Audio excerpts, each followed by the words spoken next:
Iain from RTO here. Hope you are all well, and welcome to a new album review on RTO. The most anticipated one, after the great response of just one track 3,000 people have watched. We're talking about, of course, the Zealot Gene by Jethro Tull. This is their 22nd album. Came out on the 28th of January. Took nearly 5 years to produce because of a thing called COVID. I think Iain started working on this in 2017. Started to write songs and how the album was shaped, and then he decided that because he had never recorded a Jethro Tull album with this lineup of the band, that it would be a Jethro Tull album. They did some of the work, and then COVID come along, so they had to do like most bands did, send in their pieces to Iain, that he put it all together. And this lineup is the first time that he's worked with a completely brand new band. It's their first album since 2003's Christmas album, and then it was the first album of original material since jtull.com back in 1999, which marks the longest gap between the band's studio albums. I think that's what, 23 years, isn't it? Woo! Long time. So let's have a look who's on it. We've got Iain Anderson, of course. Wouldn't be Jethro Tull without Iain Anderson. On the flute and vocals and mandolin, whistles and harmonica.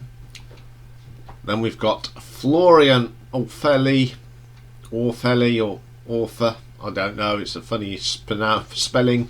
Plays electric guitar. David Goodyear on the bass, John O'Hara on pianos, keyboards, accordion and organ, Scott Hammond on the drums, and Joe Parrish James on guitar.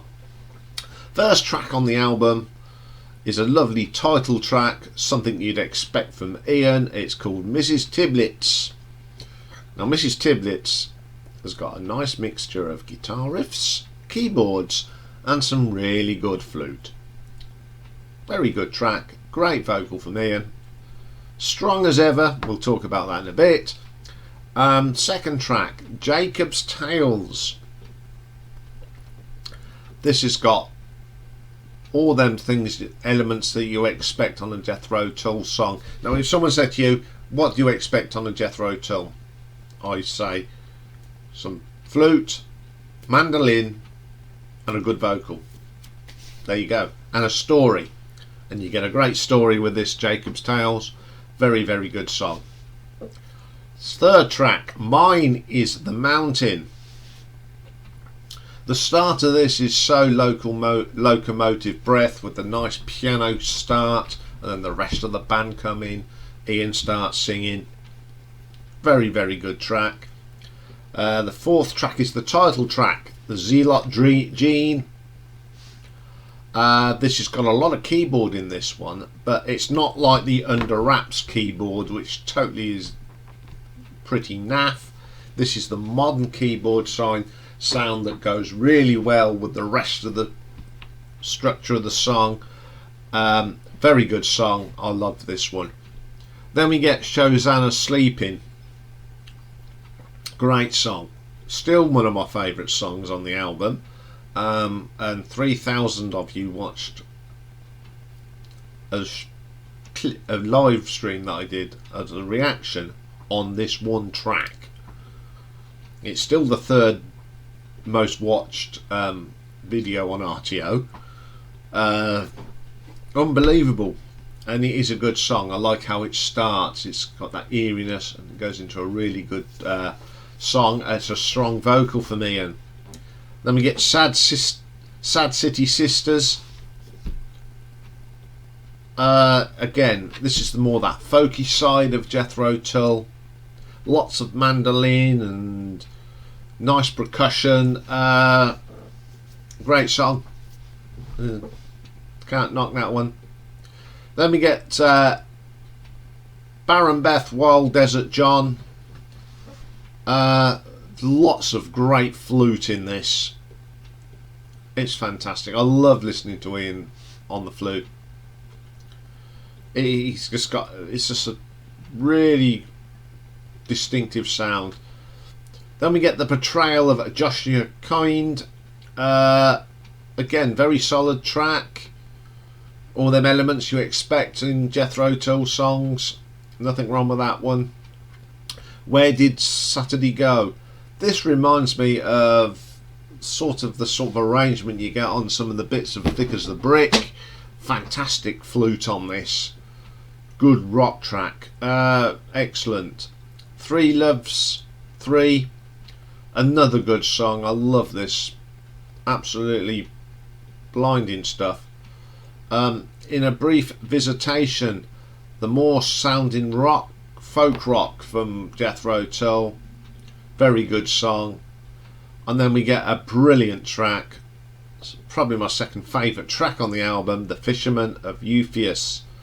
This is the proggy sound of Jethro Tull. This is the Benefit Time. This is Aqualung. It's going to be. I hope this is going to be one of them classic songs, and I think if they do this live, it'll be brilliant.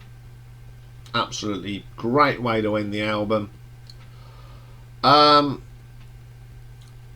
was very surprised. I had sort of reservations. Could they still go out there with a brand new band, put an album together that's worthy of the name Jethro Tull? Yes, it is. But if you're expecting Iain to sound like he did on Aqualung, you're not going to get it. Unfortunately, you get older, your voice changes. And I was watching Peter Pardo's review on Sea of Tranquility, and he made a very good point. You know, that Iain just can't sing like he did in 1970. No one can. So what they've done here, they've made songs that Iain can sing, which is brilliant. He doesn't have to strain. I really enjoyed listening to this album. Certainly a lot better than JethroTull.com. It's just a fantastic album. One of my favourites of the year so far. So I'm going to give this an RTO ranking of 9 out of 10. A very solid 9 out of 10. Love to hear what you guys think. What you think of it. But as I said, if you're expecting how Iain sounded in the 70s, you're not going to get it. I don't expect it, but what you do get is a mature Iain Anderson with that distinctive vocal that he's got. He's great flute playing. And what more do you want from a Jethro Tull album? Okay. We've got another good album review next week, a new album. Doing Saxon's album. I'll give it another listen just before I did this. Boy, is it good. We'll talk about that next week. Okay, that's all for this week, folks. If this is your first visit to a RTO video show, whatever you would like to call it, give it a like. And if you really want to go and have a look at what else we've got, I think it's 380 something videos that covers all sorts of rock, little bit of pop, bit of 60s, bit of 50s. If you just generally like good music, go and check out the other videos. There's playlists of songs by every show that we do. Accompany some music to it so you can have a listen. So it's not just me harking on about songs. You can go and listen to some of my songs. If you go and listen to the ranking albums, I always put my favourite track off all the albums. The retro, you get the full top 10. Then and Now you get the songs off the 2 albums that we really talk about. So there's plenty there for you to listen to. You get live tracks, you get studio versions and all sorts. I always put a nice mixture on there. And if you really like that, just subscribe to the channel and you'll be a part of the ever-growing family of RTO subscribers.